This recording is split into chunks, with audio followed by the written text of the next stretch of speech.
The following podcast is brought to you by the Johners Podcasting Network, found exclusively at WrestlingWithJohners.com.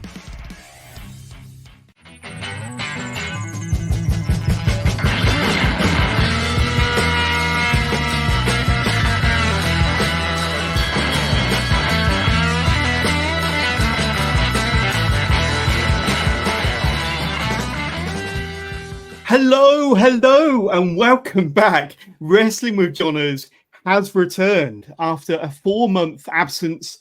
I think it was over 4 months, sometime in May when I had my last interview. But delighted to be back. And the gentleman on the opposite side of the screen is a big part of the reason why Wrestling with Johners is back on this fine Wednesday. But this is episode 365 of Wrestling with Johners. I felt I needed a little bit of a break after 5.5 years of constant grind, multiple episodes, some weeks. Like I say, I really, had a busy but fun 5.5 years, but I needed that break. And that break has allowed me to rest, enjoy the summer. I've joined the gym. I'm feeling great. My diet's changed. So I promised a whole new Wrestling with Johners and a whole new Johners, and this is exactly what you're going to get. But my guest for this return episode of Wrestling with Johners is one half of Sacrifice Pros, Saints of Sacrifice Tag Team Champions, and the current United Wrestling future-proof champion, Chris Aries, the Legion King. Chris, awesome to have you back on the show. It's been 18 months, pretty much nigh on a day. But how are you doing, my friend? Yeah, really good. Very busy last week in terms of the name change and then going into a hectic weekend. But a week off from work, from my real job, the job that I don't want to have, really. Just keeping really well, actually. Now, we are live, as always, across Facebook, across YouTube.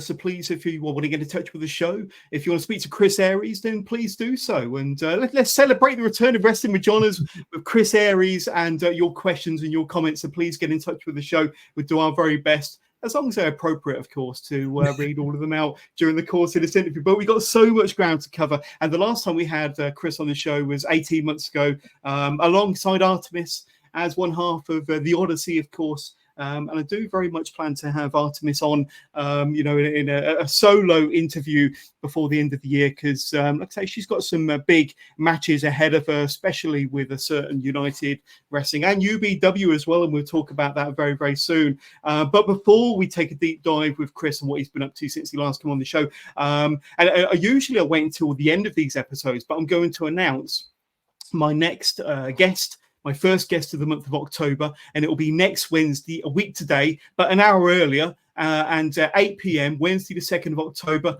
I've got none other than LA Taylor coming onto the show, the current United Wrestling champion. We'll talk about United Wrestling. We'll talk about, since she was last on the show, it's been 2 years. We'll talk about World of Sports, the taping she's recently been involved in, a recent excursion over to Japan, her breakout across the UK Indies, across the European Indies. And as you saw from the picture there, a bit of a bout collector, not just on the UK scene, but across Europe there. But LA Taylor will be joining me next Wednesday, the 2nd of October.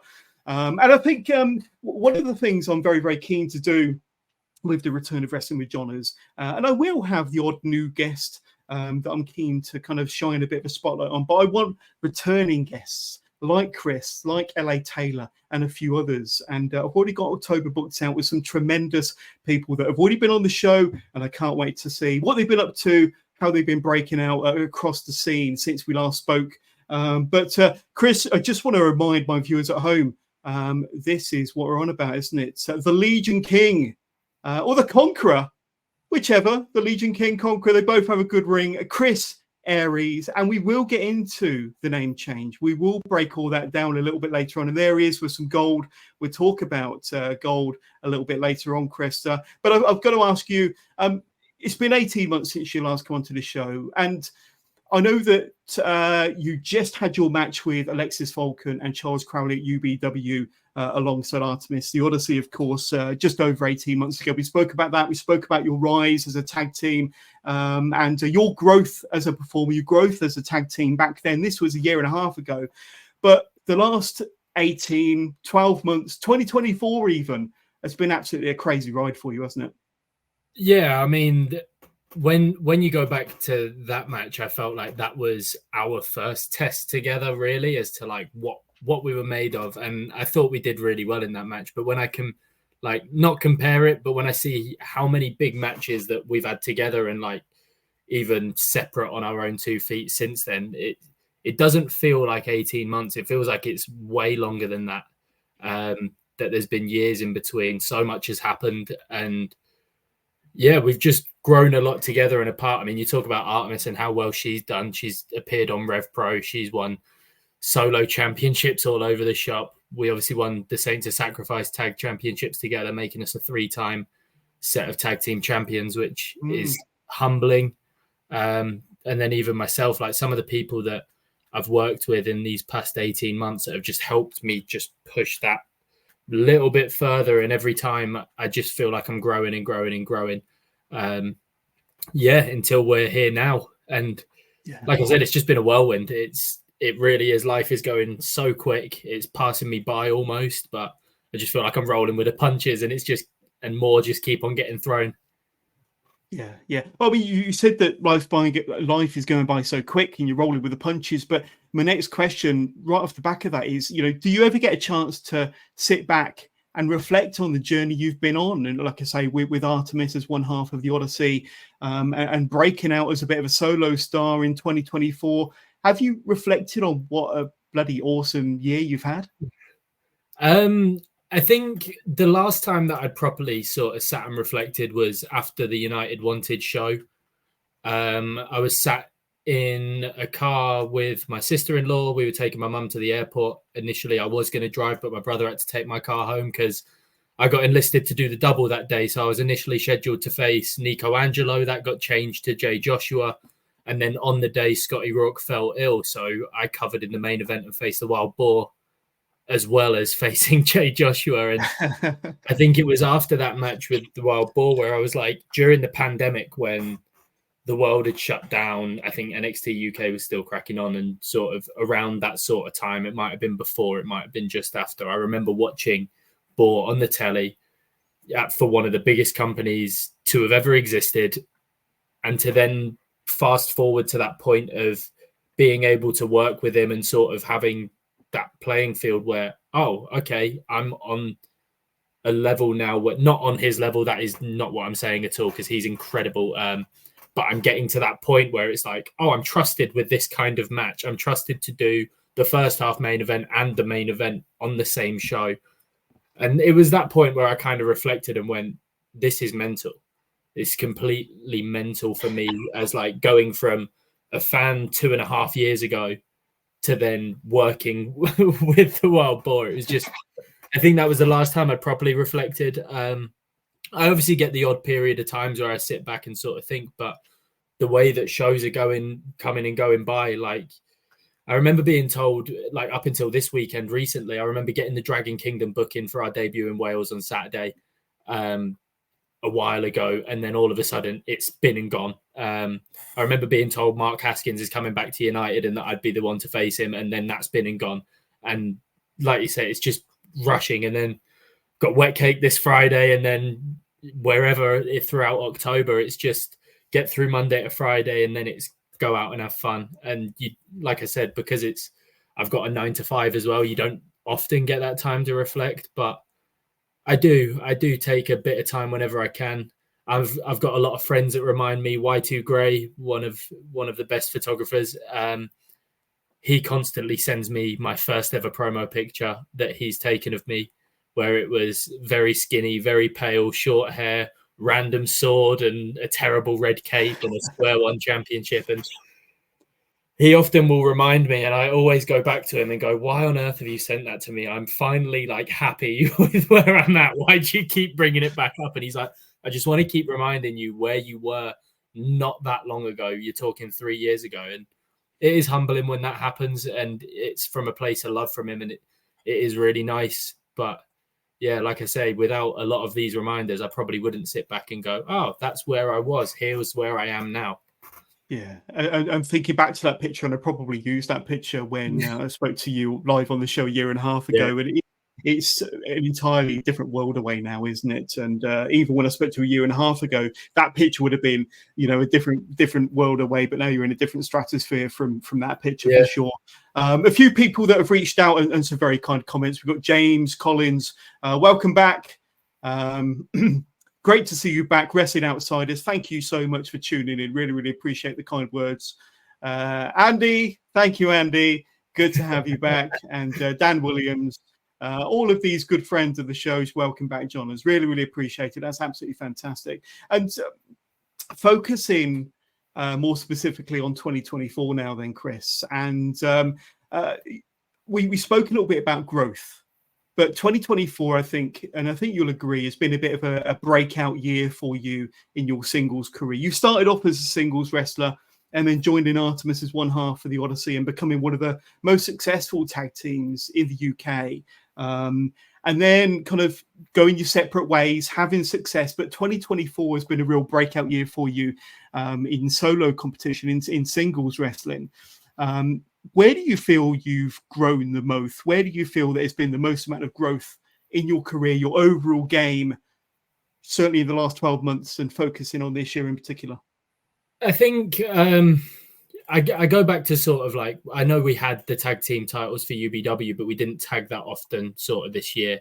And we lost them in June. So realistically, it's only really Sacrifice and obviously this past weekend where we've done a lot of tag work. So I went from doing it so often to then just being put into singles matches. And it was almost like that comfortability was taken away. When I tag with Artemis, I'm comfy because I know one of us has got it. Like one of us is in control. And if one of us falls apart at somewhere, the other can bring us back up. So you remove that element, it's a completely different ball game. I think I've just started playing a lot more to my strengths. I've been very blessed with the level of talent that I've got to work with. I mean, I could rattle off so many names that across various different promotions that I've worked with this past year alone, and even back end of 2023, that each time I'm constantly on them, like any feedback, because I just want to know where I can take that next step. And I'd like to say that I take a little bit each time and I try and put it and find a way to make it work for me. And it's not always achievable and they might not see that I'm taking it on, but I really am trying to listen and learn. And that's sort of how I've taken every match, regardless of whether I'm the more experienced competitor or whether I'm the least experienced on the card, which has happened a couple of times, especially with Ignite. I think to be given that honor of holding their championship and at the end of November to then walk into 2024 after having only 2 shows there and main event their shows for 3 of them of this year was a wild experience, and one that's not normal, I'm going to say, because it's not really normal to just jump into a company, steal their top belt on your second appearance. Your second ever show with them, wasn't it? And then you won the championship. And I was going to ask a bit later on, how crazy is it that you got the main, you've had tag team gold, you've had the Future Proof Championship, and the Phantom Weight Championship and the various other titles, including for UBW. But to be given the main prize, to be the main man, and then to be defending these championships in the main event of their shows against the likes of Jay Joshua, Tommy Kyle, how did that feel? I mean, to me, it just like I say, you utterly and thoroughly deserve it. But for you, it must have been a little bit strange to start off with. When obviously I found out on the day, so on the November show of 2023, I found out on the day, and I found out through Gene Money, ironically, that I was winning the title off him because he was. You must have thought it was a prank when Jane came up to you and said, "Look, by the way, you're going over." It's like, yeah, right, Gene. Yeah, so we were opening in the breakout division scramble match. It's similar to the Thunder Bastard of Progress, the way that there was 5 of us, 2 started every 2 minutes, 1 would come out. I came out last, so my life was easy. I'm not going to say that I had the hard work. I didn't. I had the easiest job. Poor Harrison Leon was running the whole stretch. and finished off with me, bless him. And yeah, I knew I was winning that. I'd been told that, but I think it was about 5 minutes before I went out of the curtain, I was putting my knee pad covers on, and Gene Money walks past and goes, "So what do you want to do later, Chris?" And I'm like, "I'm not working with you, mate. Don't know what you're asking me for." And then just this blank stare back at him and his blank stare. And then CJ walks past and he's like, "You've told him, haven't you?" I wasn't going to tell him until afterwards. And from that minute, I was just like, "Oh, okay, this is happening now. I've got to go cash in and I'm going to be the main champion." And it hit me like a ton of bricks as soon as I'd won it. I mean, I'm supposed to be a bad guy, but straight away I was just overcome with emotion because it is a massive honor. You know, it was my first main championship at a company. It came way earlier than I ever thought it would do. It was sort of just after 2 years into sort of coming back from COVID, which I kind of count as the start of my career. It wasn't, but it was, because I think I'd only had a handful of matches before COVID. So it was this massive honor, and I knew I had to turn it up a little bit because Ignite are just such great shows. They get such phenomenal talent in.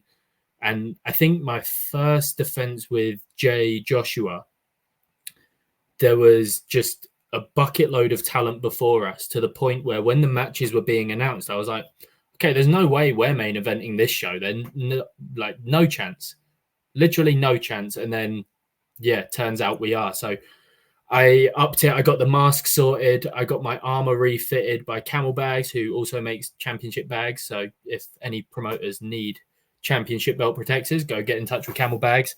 Absolutely fantastic bloke. Sorted my armor to make it quick release, so I wasn't fiddling around with it. Also covered the metal that was cutting me open before each match. So everything came in order where I had the production value. I got some custom music. I was really trying to make the experience on the entrance good, that if anything went array in the main event, everybody's going to be like, well, I enjoyed his entrance. That was a show at least. Almost just, yeah, trying to cover my own back. But it was a real test. It was running 15 to 20 minute matches for probably the first time outside of tag team action. You know, even when I had the Square One Championship, I wasn't running that sort of time matches. It was still quite short and sweet as the Academy belt, even when I was main eventing shows. So yeah, it was a hell of a step up. It was one that I was very much blessed with. And I think being thrown in at the deep end has been my style throughout my career. I know Paul Ash did it with me at UBW all the time. He was just like, when I first came in, he was like, right, deep end, sink or swim. And it seems like that just keeps happening, which I'm not complaining at. It's the best way to learn, in my opinion. I think I wouldn't be half the wrestler I am now, even if I am sort of half decent. It's one of those ones where I wouldn't be anywhere near where I am now without those experiences. And Jay Joshua and Tommy Kyle are both fantastic. So again, my life was made pretty easy at Ignite, given the circumstances, and working with people I was familiar with just put my mind at ease. So yeah. Let's bring up some pictures of your time in United. And you're already with the championship belt there. We'll talk about the gear very, very soon.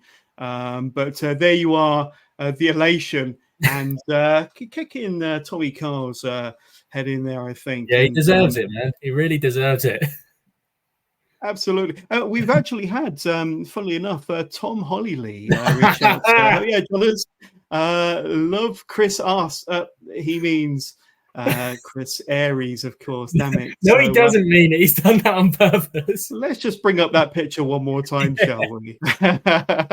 Can we get the video and just play it for like the rest of the hour, and we'll just sit here and enjoy it? I can arrange that. Let's keep that picture up for a little bit longer, shall we? Let's keep that picture up for a little bit longer. But I did mention there that, and I've constantly praised your growth in your kind of physical appearance and the effort you've put in to your physical appearance and your gear as well. And I'm going to bring up some pictures here. And I think that one of the biggest growth areas and biggest evolution of Chris Aries now has been your gear. And let me just find some pictures here if I can, because we jumped ahead a little bit there. But look at that, the gear. We'll talk about the helmet in a moment, but absolutely phenomenal. And we give a shout out to the makers as well. I'm not sure what show that was at, but that looks like some proper Braveheart shit there. I don't know what's going down, but that looks really, really cool.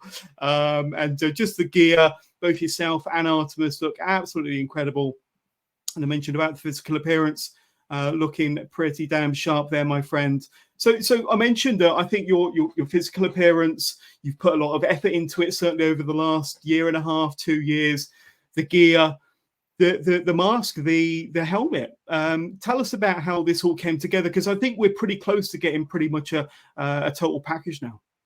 Yeah, so with sort of carving down, I think the last time we spoke back then, I was at probably my highest weight. I was really putting on size because I was very underweight, very, very underweight at the start of my career. So I lumped on a load of size from the Christmas to the March, and then it was a case of just trimming it down.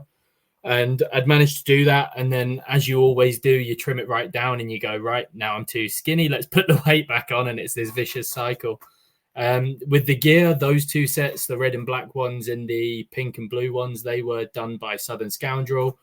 A really great sets of gear, which I am keeping. I am going to get the names changed on them so I can keep wearing those ones because they're just fantastic. I mean, obviously, one sets are tag gear and has been for ages. So it needs to be in keeping. I'm very traditional. I like tag teams that have matching gear, and it's a gripe when I see a lot of them that are different without reason. Obviously, there's certain situations where it works, but for me and Artemis, we are a proper tag team. I like to think of us as a proper tag team. So I want matching colors, similar styles. So they will be revived again with the armor.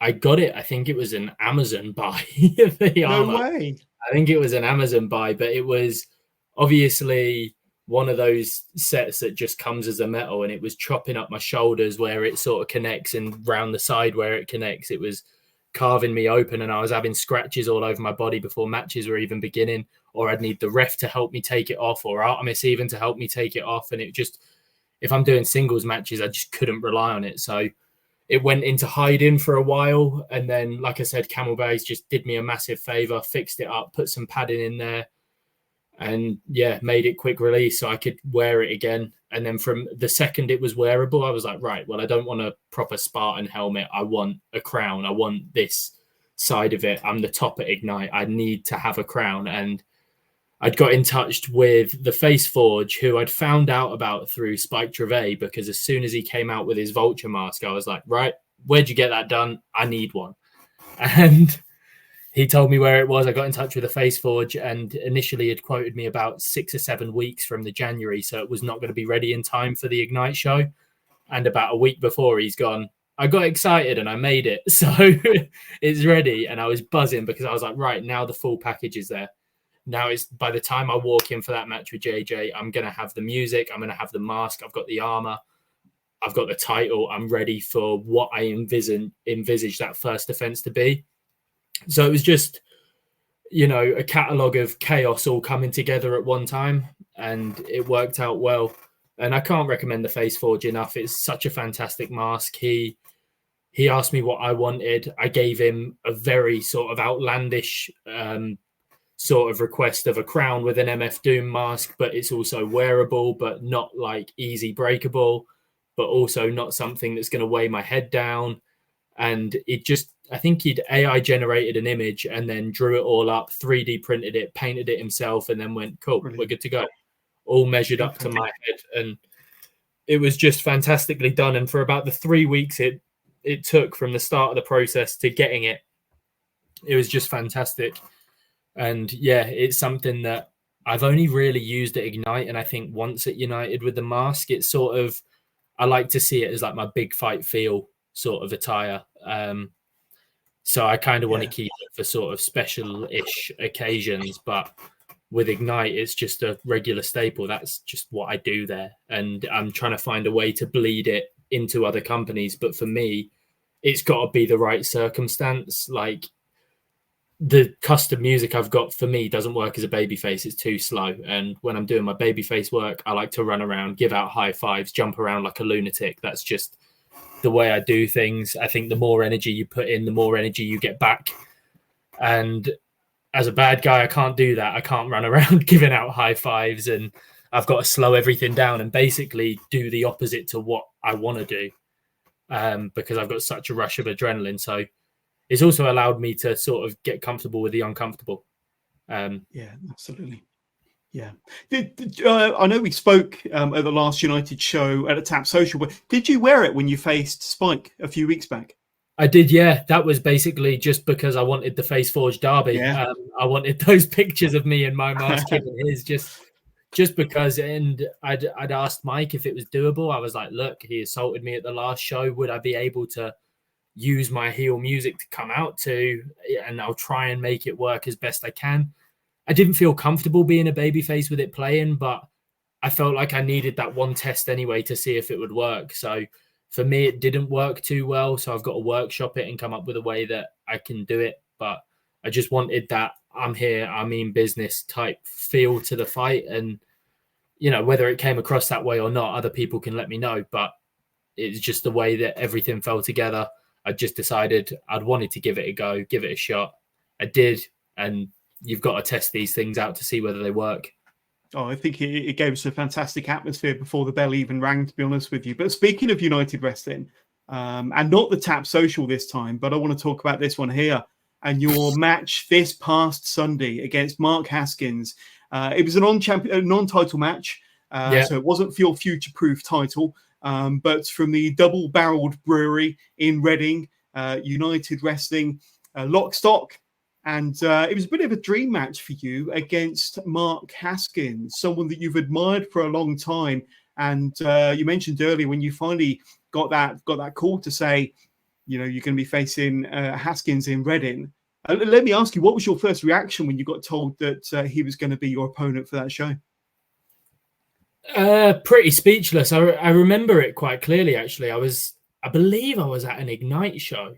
I think I was at an Ignite show, and Craig and Mike, who are two of the guys that are the reason why United are what it is. They're just fantastic people, had come down to help out in some way. I can't remember why they were there before the show was started, but they were, and I was stood on the stage sort of just thinking through the match.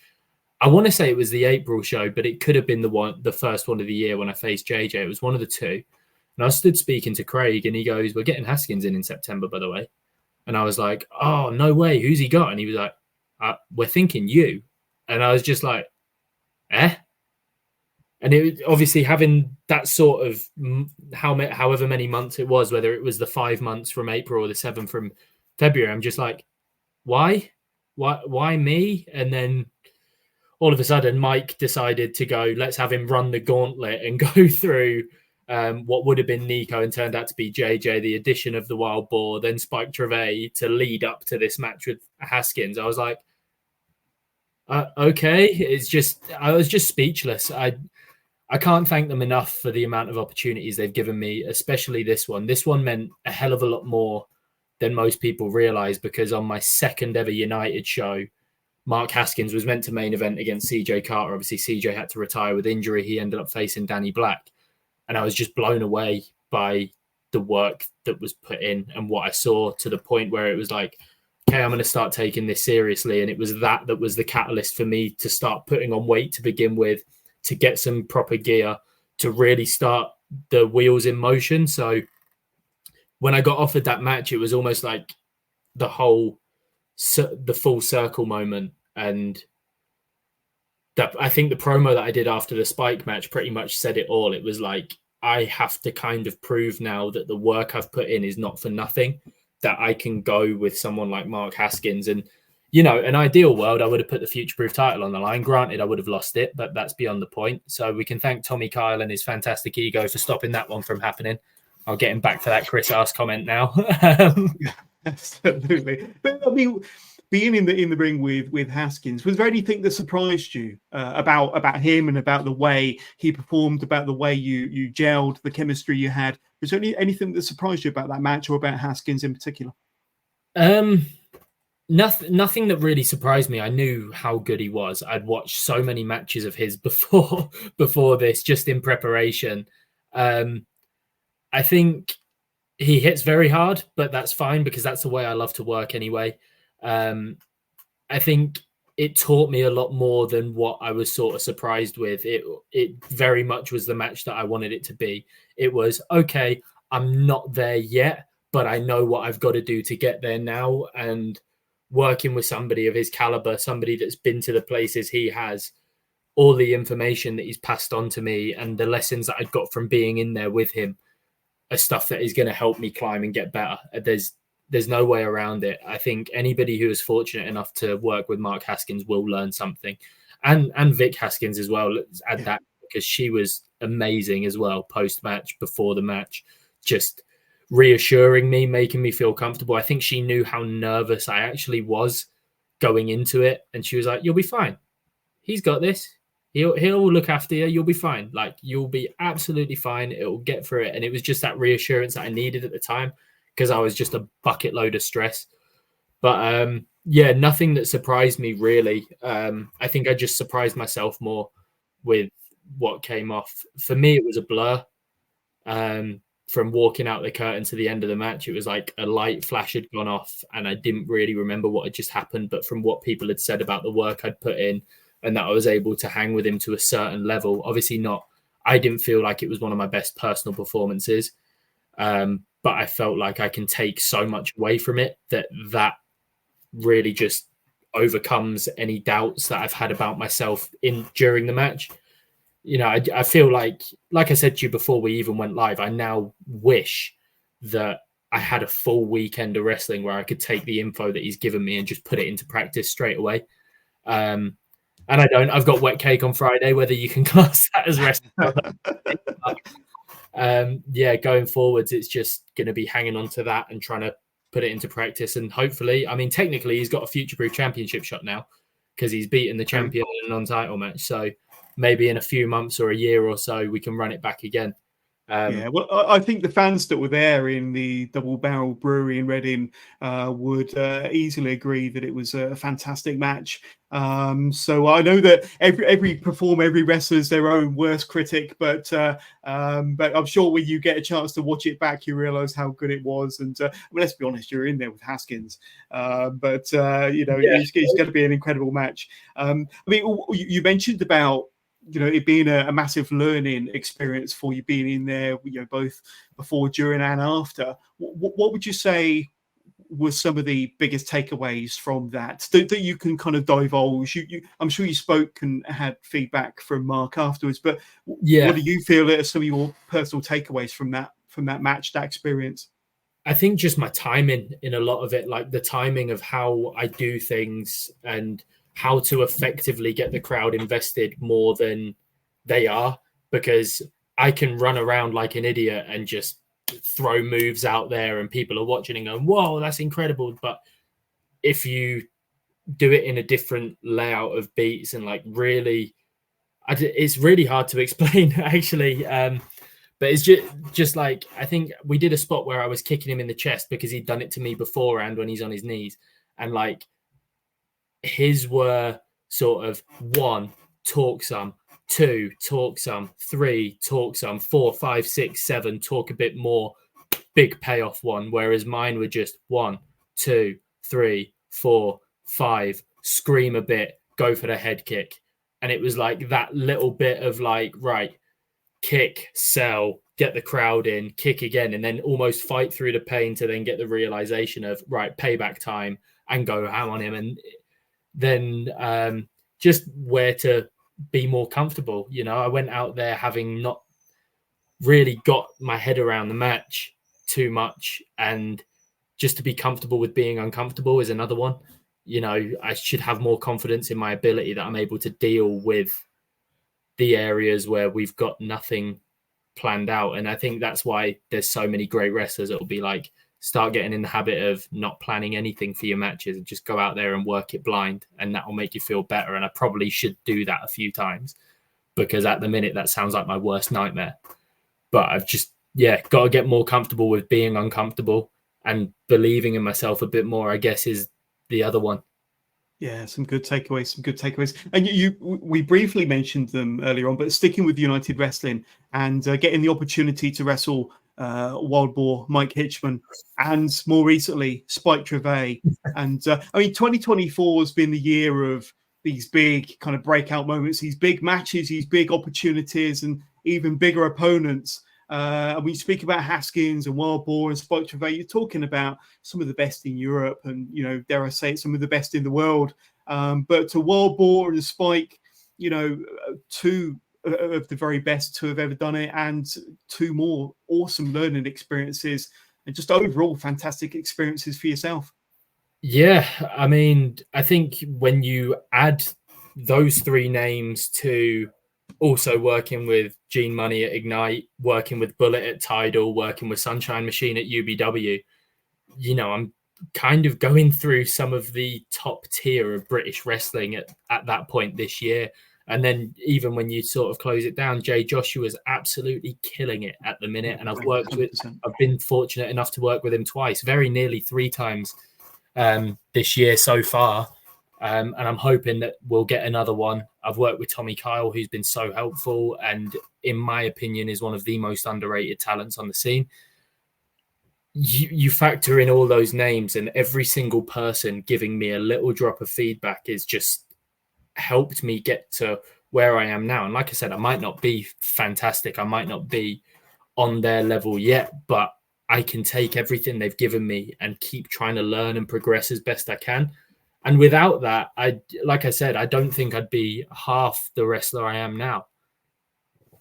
Yeah, absolutely. And it's going back to something you said earlier on about, working with Haskins and the nerves being there. And I'm sure to a certain degree it was the same with Wild Boar, and it might have been the same with Spike Trevay. And I've got to say, your match with Spike Trevay was absolutely incredible. And I think the two of you delivered certainly one of the best matches I've seen this year. I'm just wondering, trying to put myself in your position, when you go out there might be nerves the majority of the time, but when the bell rings, do you go into like autopilot or game mode? Do you just feel like, right, okay, now it's fight or flight? Where's your kind of mind at in some of those situations? So with Wild Boar, it's a bit different because I found out about 10 minutes before my match with JJ that was going to happen, that was going to be the main event. So I wasn't meant to work in whatsoever. So it was a case of I came back out the match after Jay Joshua and straight away got to talking with Boar. And then it was like, right, match is done. And it only hit me afterwards. So that was very much just pent up adrenaline and aggression going into that match of like, right, I'm here now. I've got to do it.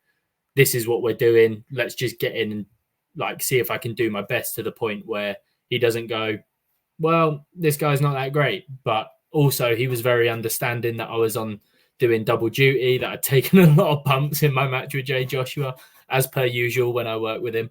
Yeah. And yeah, that one didn't really sit. The Spike Trevay one was very different because, like I said, I've admired Spike for a long time. His body of work speaks for itself. The fact that he held up progress for a year and a half, nearly 2 years, was it? I can't remember how long. It was so long that I forget when it started. And he was always on my bucket list from the very beginning. To be given that opportunity, I knew about that one coming into it. I'd had a few messages with him before because I'd been fortunate enough to meet him and have a chat. And that one, again, it was very much the proving ground, and I wanted it to go well so bad. But as soon as the bell rang, it was, okay, I know what I'm doing now. I'm confident enough in myself. I know I've got the match in my head. Let's try and run it to the best of our ability. And I think it was about halfway through that match when we're lying on the floor. I think there was a "This is awesome" chant, and then we did like a double sit up, and he just started punching me in the face. And his words before the match were, "This is your time to show that aggression," were just playing in my head. So I think it was one of the only times where I'm almost thinking outside of what is going on in the moment and like, right, I need to do this now. And I was just trying to really sell that style of what I wanted the match to have, was that aggression, that I'm fighting up, that you can't kill me style kind of wrestling that I've been doing at United. Yeah. We're going to play the promo video very soon that you released on your socials on Friday. But before we do, I just want to kind of build up to that a little bit. And obviously 2024's, I've already said it, been a bit of a breakout year for you in terms of your growth and your progression in the solo ranks across the UK scene. But going into 2024, did you know that you're going to be focusing more on your singles work? And if so, was there a bit of a mindset shift in terms of how you wanted to approach this year to tackle more of a singles orientated, year, so to speak? I didn't know beforehand. Obviously, we lost the United Tag Championships in the December, so I knew that at United we'd be going on to new things. UBW, I knew that I was doing a lot more solo work due to Artemis's schedule, and the way that dates just aligned up with them. It wasn't ever really in the plans, but me and Artemis have always said that if you get a booking and you're free, take it. If it's a singles and then we get a tag booking later on, that's tough. You're booked. Like, we're so supportive of each other in the sense of further your careers with whatever comes in first, and if you want to take it, take it. I know that she's been focusing more on her strong woman comps at the minute. I think she's done 5, and her first one was September 23, so you're talking 5 in a year, which is absolutely mental, by the way. Like, that's ridiculous, and she's smashed every single one of them. So I knew that that was going to have an effect on like how many dates she'd be taking in wrestling, because she'd have to plan around that and her life just being busy and her own personal life. So we took it very much of, we're going to work like whatever we're booked. If we're booked for a tag, brilliant, let's run a tag. And at the minute, that seems to be mainly at Sacrifice and now Dragon Kingdom, which is fantastic. We were supposed to have a tag match at United post losing the belts in May, but Artemis was injured, so obviously ended up tagging with Scotty Rourke. So that would have been another one in the diary that didn't happen. I don't think I was prepared for it or a mindset shift. I'd always started as a singles guy, and I was like, I never want to be a part of tag team wrestling, despite how much I loved it. I just always saw myself as a singles guy, and then actually forming the tag team changed that. And I get it now where I'm like, I kind of wish I was doing tag stuff this weekend rather than solo stuff now.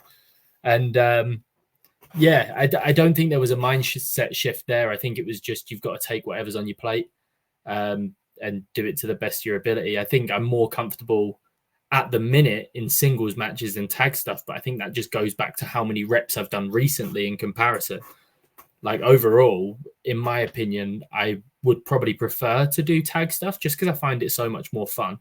You know, I'm working with one of my best friends, just having a blast. We like trying out new stuff. Like this weekend with Dragon Kingdom, we were down at Square One on the Friday, just workshopping new things. And we went, cool, let's throw it in the deep end, do it tomorrow. And it came off really well. And that buzz of it actually working when we're driving home and going, I thought that went quality. I thought that didn't go so well. Let's try and shift this around. And it's like, right, cool.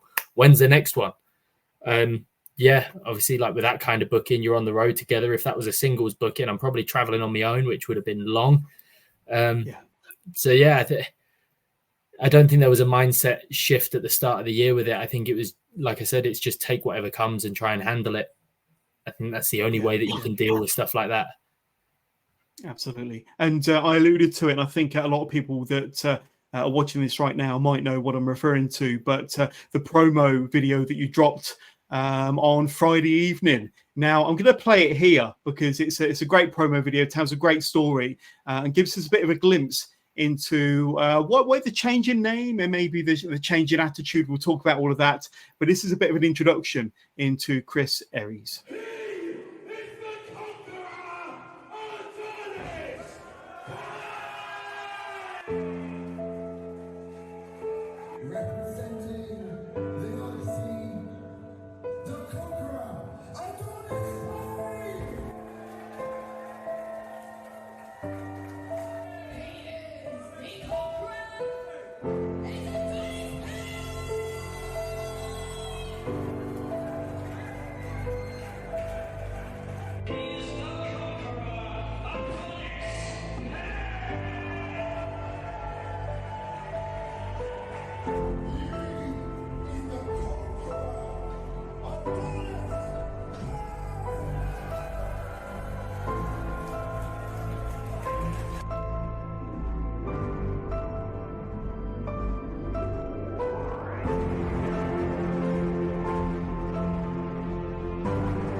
Wow, wow. And of course, this is the graphic that accompanied the announcement and the promo on Friday. But there we go. So we say goodbye to Adonis Payne and hello, the Legion King, Chris Aries. Give us a bit of a glimpse behind the thought process towards the name change, and maybe a slightly different ramped up attitude or persona going forward. Tell us a little bit about the changes that was unveiled on Friday. So I think it goes back to when I first thought of the name to begin with. I don't think I realized just how big the BritWres world was at the time. I think I took it for granted, and I'd come up with the name Adonis because I kind of sort of just was very underweight and thought it'd be an ironic joke. I remember when I'd come up with it, I was at my old line of work in a Tesco bakery, and one of my colleagues I'd been to the gym one day, clearly not very well because it didn't work for me back then, made a comment because I was feeling my arms going, they're sore. And he was like, all right, chill out, Adonis. And I was like, I'll use that. That'll work for an arrogant bad guy who's severely underweight and probably shouldn't be called an Adonis in what like any line of work whatsoever.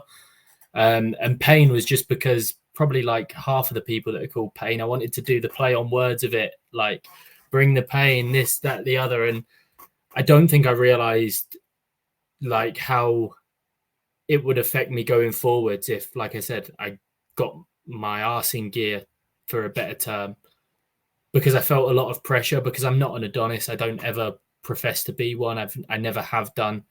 And I didn't want that arrogance to kind of come through of like, he thinks a lot of himself. And I'd had a few comments where people were like, he's not that big to be called Adonis, is he? He's not that carved out. And I know that probably shouldn't affect it, but I wanted something that I was comfortable with. And the more and more promos that I was filming throughout sort of 2023, 2024, and the more time I had on the mic and the more time it was being announced and I was facing like the top talent with all really cool names, and I was like, I'm just not really a big fan of mine. Like I love the gimmick that I've got, and I love the tag team, the Odyssey. I think that sort of was a blessing in disguise that I'd picked the name Adonis and that Artemis came around at the right time and we were able to do that. So that was very much the catalyst for me moving towards Aries. Aries, of course, being the god of war. My style of wrestling has always been that I like a war. I love taking bumps. Like a load of my close friends will tell you, I'm an absolute idiot when it comes to match planning, and I'll always pick silly ideas, and I'll be like, yeah, you can give me a powerbomb on the apron, fine. Like I work from home on Monday, so I don't need to travel anywhere.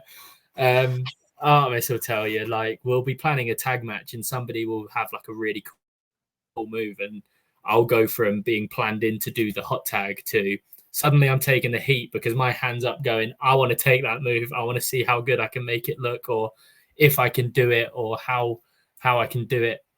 So for me, like, I love being involved in a war. I think both of my matches with Jay Joshua have just been complete wars. Like I've felt them on the Monday, but I've given as good as I've got. And that's my way of wrestling, is I like the fans believing that I am pretty much dead and buried and then somehow fighting through that. And that's, again, it goes back to the feedback that I've had throughout the year of how I can make that work even better. So for me, Aries was easy. The Chris side of it just came from being me, really. I mean, in normal life, I'm Chris. So I was like, what name is going to be more comfortable to me than my own? And it's still taken some getting used to. Like when we were doing the tag match at Dragon Kingdom, Artemis shouting Chris or Aries to me was a bit like, what are you doing? Like whilst I'm trying to get beaten up before I make a tag, it was a little bit weird, and I think it's going to take years. You know, it was 3 years of my career being called Adonis Payne. It was 3 years of work that I've put into it.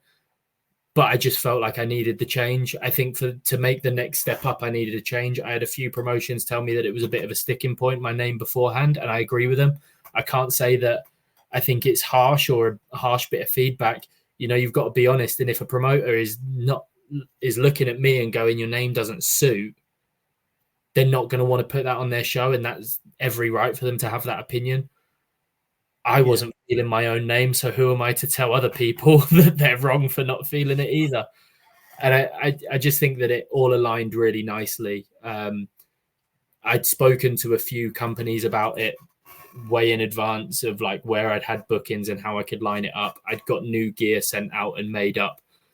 I kind of like tested it. So I did the Ignite match and ended up facing Arthur Scurro this month just gone. It was meant to be Charles Crowley. Arthur Scurro came in and filled in. And that's one of the matches that I'm very glad it ended on now. Because for people that don't know, shock horror, Arthur Scurro is my brother.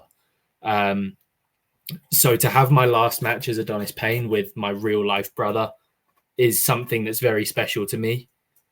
And something that I'm very blessed CJ's given me the opportunity. And it nearly didn't happen. I nearly didn't have my new gear and everything ready for this weekend just gone. But again, an element of chaos in my career ascended once again. And Broken Heel, fantastic gear maker, was trying to get my gear all ready and aligned up for the weekend. And he was like, I don't think I'm going to get it in the post, mate. Like, it might be running close. And I was like, well, that's not happening. What if I just drive to you on the Friday and pick it up? So I drove down to London, got to his for about 8:30 at night. And by the time I'm knocking on his door, he's literally just finished sewing it together. So it was like, cool, we've got that ready. I'd managed to speak with Dragon Kingdom, who were absolutely fantastic about it. You know, they were like, do you have a Tron? And I was like, I do, but if we're going to do the name change and I can't confirm it yet until I know my gear is going to be ready, like, I can't give you a Tron. And then it was a case of, right, getting the video made up and getting it filmed. And I think I'd filmed it on the Monday or Tuesday evening because it all happened just in a whirlwind where I was like, right, I'm doing this now. It's time to strike. And again, to then have my first singles match against Mark Haskins, who was the catalyst for the first bit of hard work that I'd started putting in. It's now going to be the catalyst for phase 2 and the next bit of hard work. So it was an element of chaos as to how it's come about now, but it's been something that's been brewing for a hell of a long time because I think to give all of myself to this industry, I needed to be comfortable with what I was representing. And I was not comfortable representing the name Adonis Payne in like whether it looked like that or not. I wasn't. I'd hear it on, you know, I'd see it on match graphics or I'd hear it in promos or I'd say it in promos, see it in videos, and it'd always get a bit of a cringe from me. And I never want that. Not for my own body of work. I never want to be embarrassed sharing my wrestling stuff because of my wrestling name. I want to be happy to share it, and I just desperately needed the name change, and I've been told I've picked a good one by a few people. I mean, evidently Tommy Kyle might disagree and make fun of it, but it's from a place of love, I'm sure.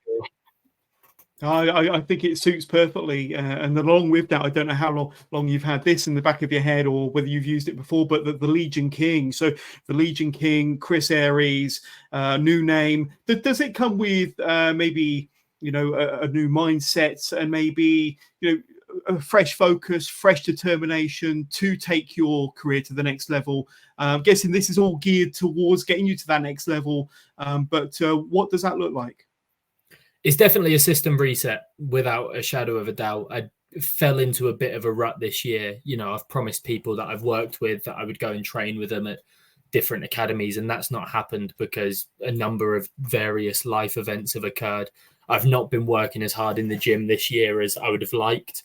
I had way loftier goals for where I'm at currently, and I wanted to train at new places and get booked at new places. And when I'm not booked, go and help out at new places. And that's not really occurred in sort of the last 4 or 5 months. And it was almost something where I'm like, right, system reset, fresh motivation. Let's go out and do it. With the Legion King thing, that's been something that from when I'd got the crown mask made at Ignite that I'd wanted to try and bed in a little bit, but there was just no way of really like sort of subtly slotting it in there with Adonis Payne. So I just thought, let's go with it now as like a full rebrand. In terms of an attitude change, I think it's just going to be, you're going to see a lot more comfortable me in everything that I do. Hopefully that would have been seen this past weekend. And if it wasn't, then you'll definitely see it going forward.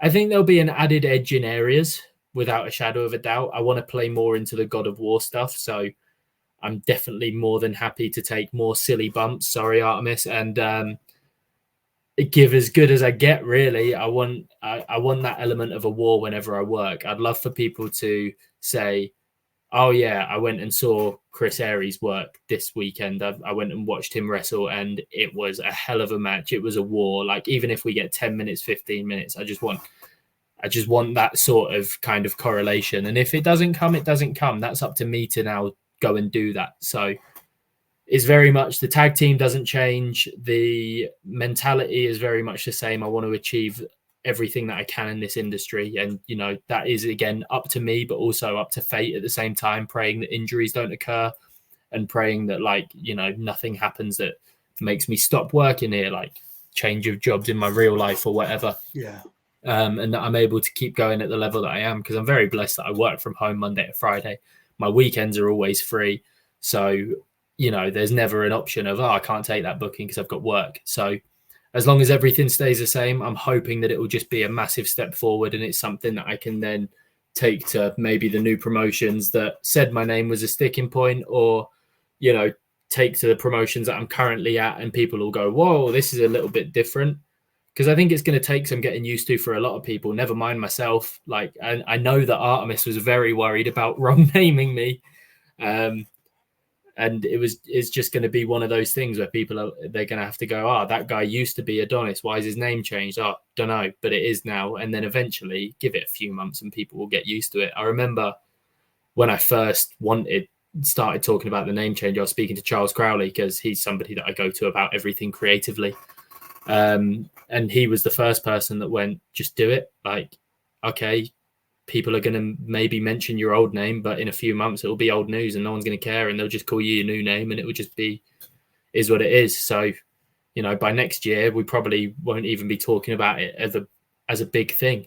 And then he listed off a load of wrestlers who have changed their name already, or potentially have spoken to him about wanting to do it, and he's like, happens all the time, don't worry about it. So, well, you look at a certain world heavyweight champion, Gunter, and of course he was well renowned on the Indies as Walter. But then that name change happened, took a bit of getting used to. But now I don't think we'd call him anything else. You know, longest reigning IC champion, current world heavyweight champion. That's a good example, I suppose. And absolutely. Goes back to the old tweet that Keith Lee put out, doesn't it? Of like poor Gunther or whatever it was, or poor Walter. And he's had probably one of the best careers anybody that's been at NXT UK could have ever wished. Absolutely. Andy's reached out again. Wait, what? Arthur Scurll and Chris Aries are related? Shock horror. Just watched the Arthur Scurll interview from earlier this year to hear more about that. And again, but in all seriousness, it's 1-1 now. There we go. Damn it! I promised it would never get to 1-1, and then I decided to hit him in the face with a chair before the match was over. There we go. Let's talk about gold now, because there's been quite a bit of it in your career and quite a bit of it in 2024. I'm going to flash up some pictures very, very soon, but I've got to refer to my screen here because I've got a long list of accolades. But one half of the longest reigning United Wrestling Tag Team Champions as one half of the Odyssey with Artemis. Now, I don't know if the Dog's Bollocks are getting close to that record, but I'm gonna kind of keep you as the longest reigning for now anyway until I'm corrected. One half of the longest reigning UBW Tag Team Champion, 609 days, alongside Artemis, of course, becoming the first ever United Wrestling Phantomweight Champion in October last year. In November, I think it was November, becoming the Ignite Wrestling Pro Champion for 245 days.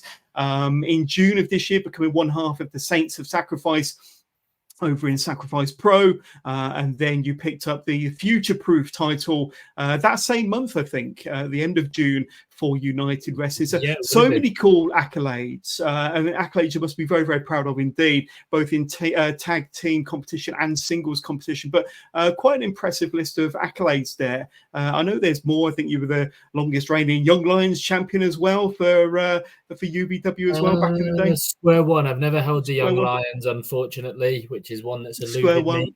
Now the Legacy Championship held by a certain brother of mine, which I might have to go and take it off him. He keeps on running his mouth on this podcast. Let's put up pictures here, because gold is definitely your favourite colour by the looks of it, and that's a very impressive shot. Enjoying a post-match, post-show lager there. And 3 or 4 belts. There you are, more recent picture as the Sacrifice Pro Saints of Sacrifice Tag Team Champions. When you first became the Phantomweight champion after defeating Bullet and Tate Mayfair's in a triple threat. There you are, some more pictures, which is wild again, because I forgot about Tate earlier. Like, that's another one that just. Yeah, I've got some pictures of you and Tate here, I think, where he's actually.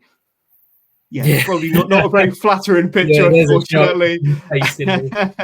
And a joke's up. Sorry, I could have picked more flattering pictures, I'm sure. But like I say, a pretty cool list of accolades, and a lot of those have carried over into 2024. Yeah, obviously we had the entire of 2023 as the UBW tag champs and half of 2024, which was mental. I remember when Paul Ash first said that me and Artemis were going to win those tag belts, that it was like, okay, well, Tona got injured out of West Side Heat. We need you guys to hold them. Don't know how long for, maybe a little bit, and then we'll send you on your ways and get you where they wanted us to go initially. And the few months turned into few years apparently, and we'd worked with the Cheeky Little Buggers, we'd worked with the Armada, we'd worked with Sunshine Machine, we'd done many dances with Progressive Overload, who are 2 boys that I can't speak highly enough of, even if they love beating me up and I love kicking them in the head. It was one of those very humbling moments that the show that we'd lost it was like really strange. To then go to the next UBW show without the tag championships, it almost was like wrong because we'd held them that long. Again, the United titles are ridiculous because I was the first ever one half of the first ever tag champions, the first ever Phantomweight champion, and the third ever future-proof champion. Crazy. Like I know they're sort of recent in sort of company length. I guess I think they'd had a couple of shows before COVID, or one show before COVID, but two I believe. Yeah, 2. Yeah, so not that many. And then I debuted on their 5th and have been on every single show since. And now I love Mike, Craig, and Pete. They're fantastic people, and they've just somehow gone, here you go, have the ball, run with it. And every time they keep on knocking it out of the park in terms of matches they give me and everything they expect. I think I've done 3 doubles for them, just because they value me that highly, and I'm apparently a guy they can trust. I remember when Artemis got injured and we were meant to do the tag championship main event in December. I also then won the Phantomweight before, and they were like, would you be happy with double duty? And I was like, yeah, I'll do it for you. Why not? I did it in October for you when we did the tournament. And then that obviously then happened again in July with Wantage. So the amount of shows that they've ran compared to the amount of matches on the top 6 graphic that they normally do, I think I've had like 19 matches according to that. Like, I've definitely not been on 19 shows for them. So it's them ones are all really humbling because, like I said, a lot of them are just places in history. Like, as long as United runs, nobody's ever going to be the first tag team champions again except the Odyssey, and no one's ever going to be the first Phantomweight champion again except me. So those are all really humbling accolades to hold. Ignite we went into earlier, that was just a mind-blowing experience, and again, my first world championship, if you can call it that, top level.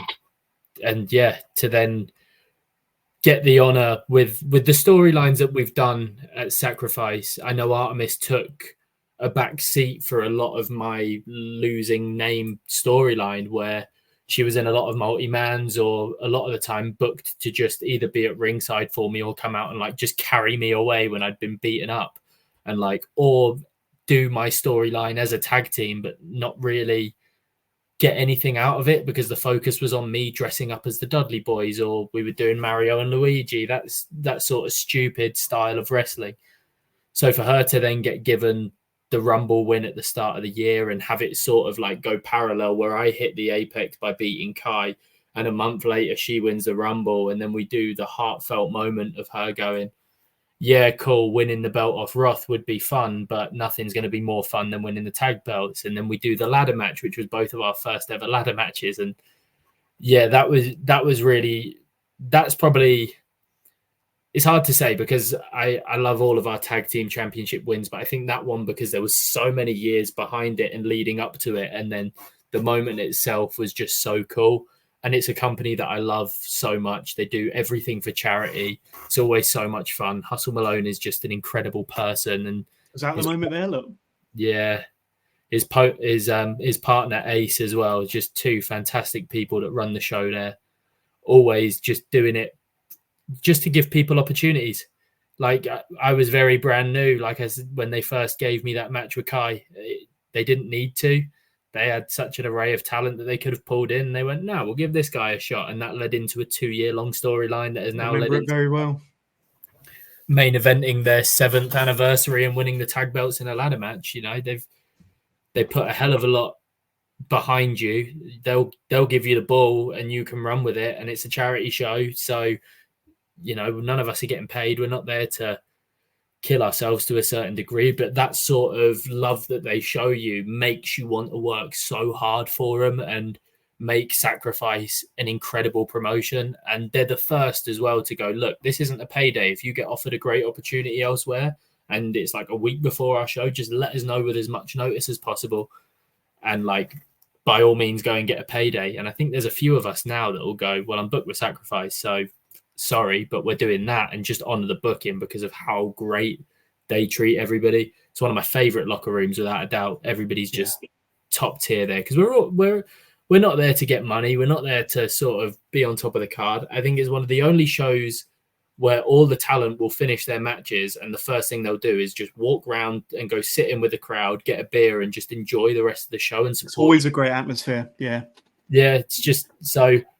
Like I said, every single one of the championship wins is special, and I've probably had way more than most people do at this stage. And it's really humbling. It is really humbling, especially with United. Like I said, having the inaugural titles the 3rd time and then being their first ever Triple Crown champion as well. Yeah, we've spoken a little bit, well, a fair bit about Artemis and your pairing as one half of the Odyssey. And all the success you've had. You've had 3 different company sets of gold now as tag team champions alongside Artemis. But you know, obviously, a lot of the success that you've had with Artemis and the Odyssey has been crucial and it eventually led you to the success you're having as a singles wrestler now. But I mean, just focusing on Artemis, and this was a shot from a couple of weeks ago where she became the UBW Women's Champion.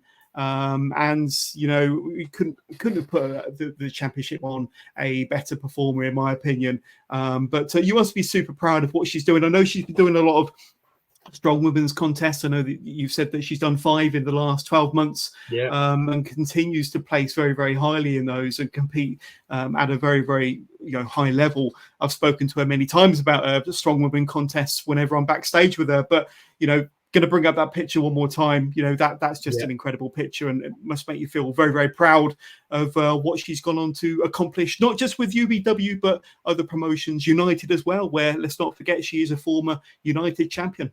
Yeah, I mean, she is incredible. And, I think the reason why we are such work together as well as we do is mainly down to her. Like, she's the brains behind the operation. I come with the enthusiasm and let's go absolutely nuts for this match, and she'll rein it in and polish it and make everything make sense and make our matches 10 times better. I remember when we did the back end of last year, our last title defense with United, when we faced Lana Austin, Rob Drake, and again the cheeky little buggers one more time in that triple threat match. I had recently what turns out to have broken my foot before then, but she was traveling in Peru for about 6 weeks. I think it was 6 weeks, 4 to 6 weeks. Landed back that week, and I had to ask, I was there, I was like, look, I know you're not really in a position to do this, but can you kind of take the reins on our side of the tag stuff here whilst I just kind of lie down and hold my foot? Because at the time I didn't know what it was on. I just thought it was sore, and she'd ran the comeback on her own, and she's somebody I can rely on all the time. And you look at her year this year, I mean, you talk about mine. She's debuted on Rev Pro, arguably the biggest company in the UK. Country. In the UK. I mean, you look at the shows they've done this year. She played a massive part in the women's storyline that they've got going on. I can't remember the Cutthroat Collective, I think they're called. Yeah, I think she was involved in her, Evie Madden, Ronnie Knox, just going on, making a debut. Fantastic on its own. She was champion at DOA, the Pandemonium Championship. She's won the United Wrestling Championship this year. Granted, LA Taylor cashed in on her straight away, but she's then gone on to main event the show subsequently the last 2 occasions out of the tap. She's just constantly putting on bangers. And then even as far as this weekend, we've gone and made a debut overseas. I say overseas in Wales, but I'm counting it as an international. It's another country. Yeah, I'm counting it. I'm putting the globe in my bio and everything. It's great. But yeah, like her year's been spectacular, and I'm really, really proud of her because for me, my life is very much work, wrestling, and like obviously my social life then comes into it externally. But she's doing work, constantly training because she's got so many comps coming up or comps in a few months, rehabbing injuries as well, which is something I could probably learn from and do a bit more. And then, yeah, going and winning championships and putting on top tier matches. Like her match with Simon Quest was absolutely phenomenal when she won that title. It really was. The crowd went mental. Yeah. And if that match wasn't as good as it was, I don't think the cash-in would have been as much of a shock as it was. I think the way that they had told that match and the story behind it was just epic. It was so just good. So well done. And I know people were putting on Twitter about me versus Spike Gervais being match of the year at United. With not in my opinion, it's Simon Quest and Artemis without a shadow of a doubt. Without a doubt. They made me like start questioning, and I knew what the result was going to be, and I'm on the balcony going, oh no, Simon's beating the hell out. It was just one of those matches that makes you completely fall out of become a fan again. Yeah, it makes you fall, like just get invested so highly. Yeah, it was quality. And then yeah, obviously LA Taylor goes and cashes in, so there's some retribution to be had, which I'm sure there will be. Well, let's play a little bit of devil's advocate, shall we? Because if I'm not mistaken, I think Artemis and LA Taylor have another championship match where Artemis is looking to become a 2-time United champion. If she's able to dethrone LA Taylor, I think at their December show or maybe sooner, but I think it's penciled in for December, if not sooner. But of course, you're the future-proof champion, aren't you? And the advantage of having the future-proof championship is that you can trade in, you can cash in the future-proof for a world title shot or a United world title shot. So if Artemis were to become the United champion in December or whenever she faces LA Taylor next, would you kind of fancy having a cheeky cash in on your tag team partner? And if so, have you two worked together? Have you faced one another? Would that be the first time? We haven't. We've done in that Sacrifice Rumble. We were in the last 3, right? And what we thought was the last 2 because Freddie Idol was hiding at ringside. So we've worked a little bit, sort of like 2 minutes against each other, and obviously we train together all the time. I say all the time. A lot of the time when we're there, it's together working on tag stuff. But you know, I would never cash in the way that LA Taylor did post match, and I can't even see a world where I cash in. I don't think there's a need to. I think what's more powerful than your first ever tag team champions then holding the key to the main belt and the main belt itself. I mean, there's so many doors you can open with that. You could then defend those 2 in tag team competition. We could defend them separately. We could just not turn up to shows really and just keep hold of them and never let them go and just have... We'll just share them. We'll swap them about as well. Like, I'll call myself the main champion on one show. I'm just throwing that idea out into the universe and see what happens. Who knows? Who knows? You're really playing devil's advocate. A part of me thinks, John, as you want me to hit her in the face with the belt and steal it again and create another horrifying moment we've already had to deal with, and that's not happening. Who knows? We could see a heel Chris Aries. And listen, I'm just kidding. I'm just kidding. I'm sure that would never happen. I'm sure that would. Now I'm going to bring up these images very, very quickly and move on to the next one. But of course, you alluded to this Friday, Wet Cake Pro I don't know what's going on in that match graphic or what sort of match we're likely to expect. We've spoken a lot about Artemis. We've spoken a bit about Arthur Scurra, of course. I don't know if that was what you were alluding to earlier, where that might have been your final match as Adonis Payne, but certainly you were embracing one another at the end. That one was just after he won the Legacy Championship at UBW in middleweight. I made the save, beating the hell out of Big Wade with a kendo stick, which is quite possibly one of my favorite things from this year. Just absolutely, yeah. And then there's this picture, I think, from a first round match of the Phantomweight Championship tournament that took place in Reading last October. But I know Andy's watching, or he was watching. He's probably got fed up. But his lovely wife's probably baked some lovely cupcakes or something, and he's having one of those. Who knows? But I want to talk about this, and we alluded to it earlier, but it's clearly another highlight of yours from 2024, and it was at UBW's big show in Coventry, and for your UBW tag straps at the time. But Sunshine Machine, clearly one of the very best tag teams anywhere, and I think the longest reigning Progress tag team champions of all time. That must have been a thrill to step in there with Chuck and TK. Again, yeah, it was another very humbling moment, mainly because it was the main event. You're talking, we had, I think, every title on that show apart from the Young Lions.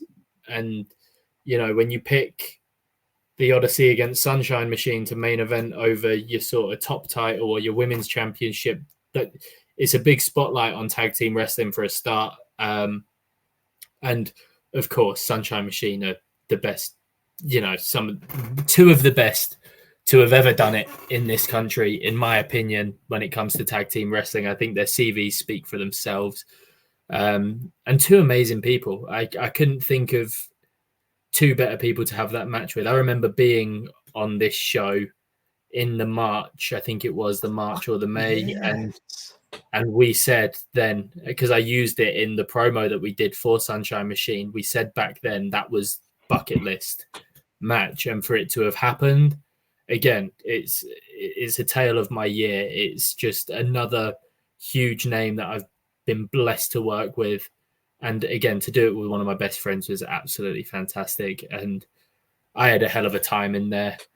Artemis was fantastic. She disagrees, but she needs to get over it and realize how good she actually is.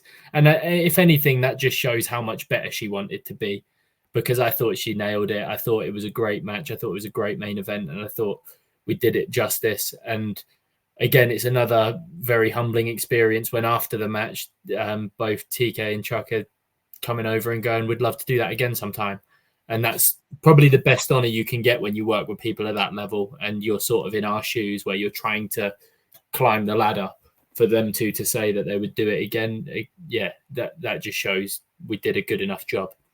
Absolutely, and believe it or not, Andy is still watching. He's waiting for you to say more nice things about him.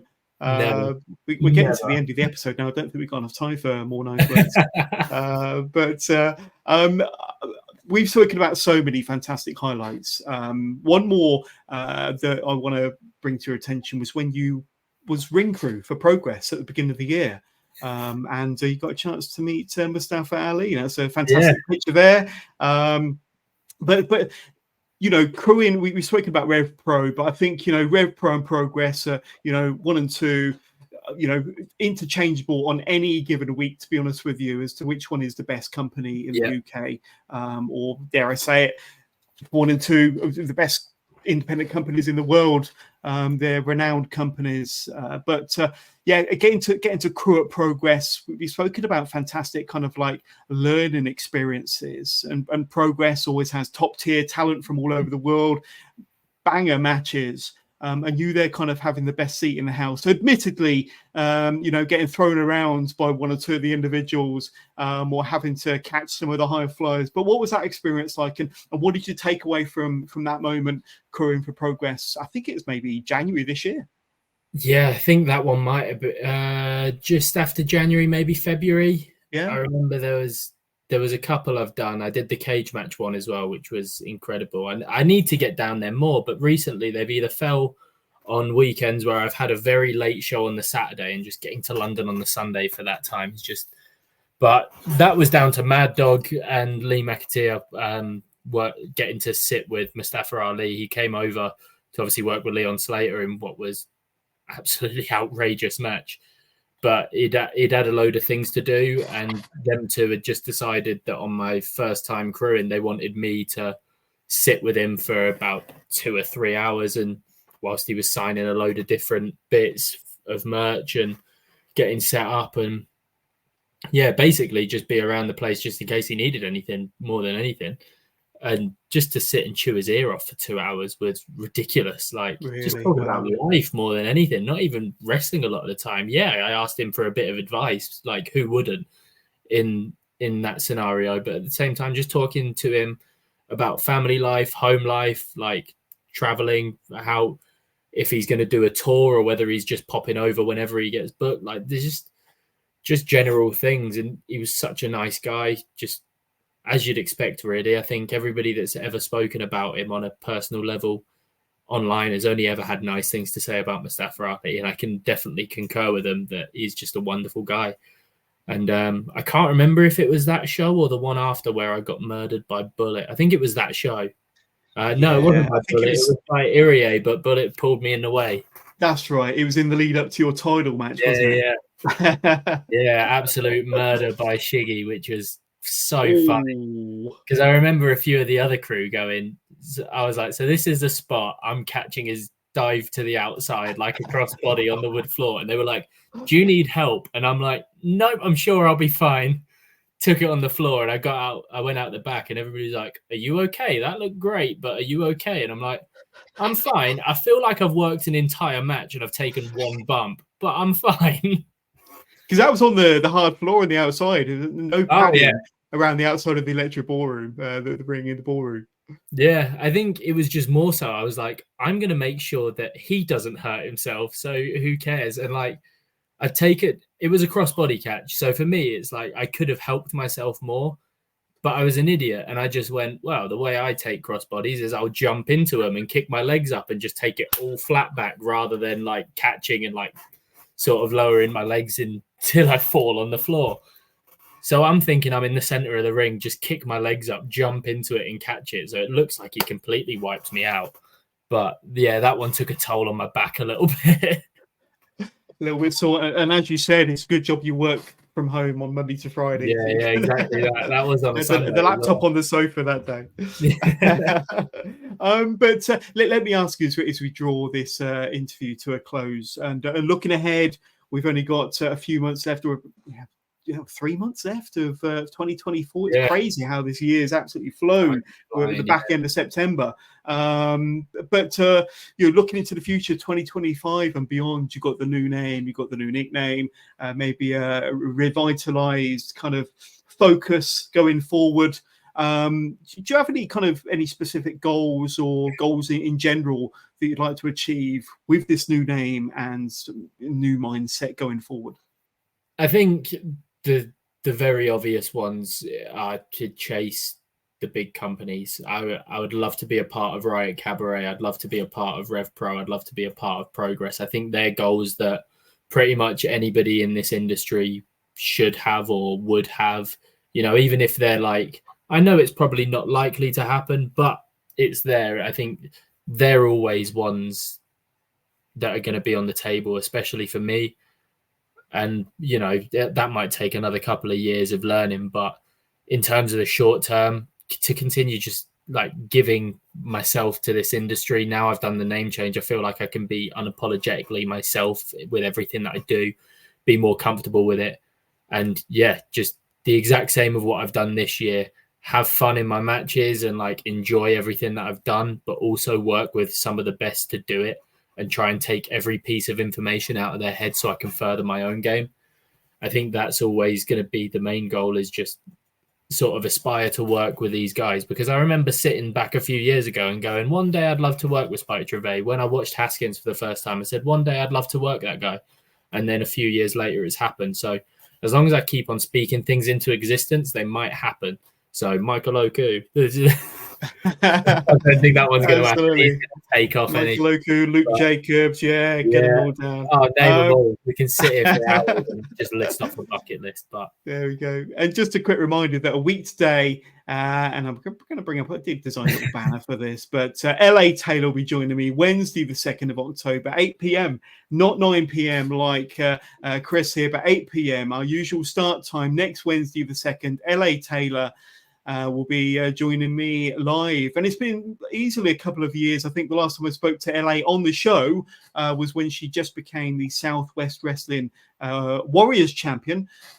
She lost that kind of early the following year, thanks to some shady shenanigans from Charlie Morgan and Jetta. But she's accomplished so much in the last couple of years, going over to Japan this year, recently featuring in World of Sport, breaking out across the UK as one of the biggest independent stars in the UK and across Europe. And bring up that picture one more time.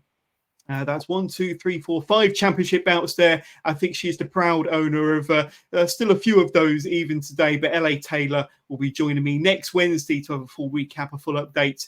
And one of the behind the scenes, anyway, one of the nicest people on the UK scene. I've worked and interviewed and spoke to LA Taylor many, many times. It's going to be a blast to have her back on the show. But running along the bottom of the screen are all of your social details. I've certainly got your X and your Instagram there, Chris. But where can we reach out? Where can we find you? Where can we say hi and learn more about Chris Aries on your socials, my friend? Yeah, Instagram and X at the minute are the two main ones. Facebook have decided to be funny about me changing my name on there, and that's not working. So the Adonis Payne account still lives, but I'm desperately trying to change it. So soon enough on Facebook as well. But yeah, those are the main ones that I'll use. Threads, I think my Instagram posts automatically upload there if that's a social platform that's kicked off. But yeah, they're the main two. Yeah, and once I get some Chris Aries merch, you'll hear about it on merch. Yeah. New name, new merch. That's a fun one. If anybody wants to buy like 10 Adonis Payne t-shirts, they're going on sale at the minute. So they don't represent anything anymore, but fantastic. But we've had no other comments from Tom Hollylee. So I think that pitch I brought up a few times earlier of you kicking him didn't go down too well. But Tom, we love you. Going to get you back on the show as well soon. But if you've got any parting words, any final messages to your fans, friends, followers watching at home, any final words from the Legion King, Chris Aries? Just thank you for the support and love, especially from the friends. They know who they are that have helped me over the first 3 years, even those like Hustle Malone, Truman Roswell, Charles Crowley, Arthur Scurrow, everybody that helped me get to this point of changing my name and giving me the confidence to go through with it. It's onto a new chapter now. So hopefully I didn't upset too many people in terms of their old merch that they can no longer wear, and we'll get you sorted out with some new ones soon enough. But yeah, just thank you. There we go. And it's been a pleasure seeing you again, my friend, and having you back on the show. And let's make it a 3 times, shall we, in a couple of years' time, when you've worked for all these companies you just reeled off earlier on. It's got to happen. Or the next name change in a few months, I reckon. I'm joking. There we go. But Chris, awesome having you back on the show. Looking forward to seeing you work again. Probably at United Wrestling just around the corner. And I think there's a certain Tommy Kyle that might be vying for your future-proof championship. But we shall see. We shall see. But street fight in October. Oh, that's going to be tasty. That's going to be tasty. But Chris, lovely to see you again. And thank you so much for being a wonderful guest on this return episode of Wrestling with Johners. There we go, buddy. Take care.